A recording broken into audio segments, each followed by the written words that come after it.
Hi y'all, hi y'all, it's me again. I'm gonna continue reading from my book. Okay, The Blue Coal Junkie. Birmingham, Alabama, March 27th, 1991. In hospital parlance, a cold blue refers to an announcement that an adult patient is having a sudden cardiac or respiratory emergency that requires immediate intervention. On the afternoon of March 27, 1991, Nurse Joseph Dewey Atkins was spotted emerging from the room of quadriplegic Robert J. Price moments before the latter, whose heart rate tested normal early in the day, went to coronary arrest. A code blue was immediately issued. Among the team of doctors and nurses responding to the alert was Atkins, who, as a fellow nurse later testified, always seemed weirdly hyped up by such crises. When a doctor called out for a shot of the adrenaline drug epinephrine to be administered to Price, Atkins injected him instead with a fatal overdose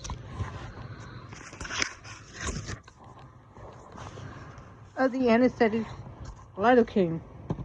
A tragic accident, so Atkins claims, committed in the heat of the moment. It soon came to light that whenever Atkins was employed at a hospital, the rate of cold blues rose alarmingly. Some of his co-workers believed that he got a persevere thrill from such emergencies, so much so that he deliberately induced heart failure in patients so he could sprint to the rescue and seem like a hero.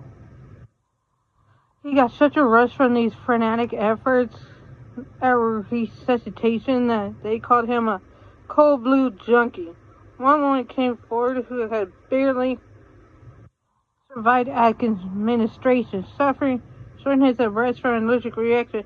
She had gone to the emergency room where she was prescribed a shot of antihistamine. Instead, Atkins surreptitiously injected her with a near-fatal dose of adrenaline.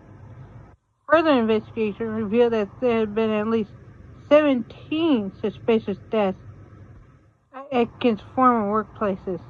A search of his suburban home turned up vials of epinephrine that had been stolen from the hospital ICU. Arrested for Price's murder, he was tried in 1992. The jury took just over an hour to find him guilty. 5 years later, the conviction was overturned on appeal. His second trial ended with a hung jury. To avoid a third trial, he pleaded guilty to manslaughter and was sentenced to 15 years minus time eraser. 2 days after the plea, he was set free. Please rate and subscribe and comment down below. Okay, bye.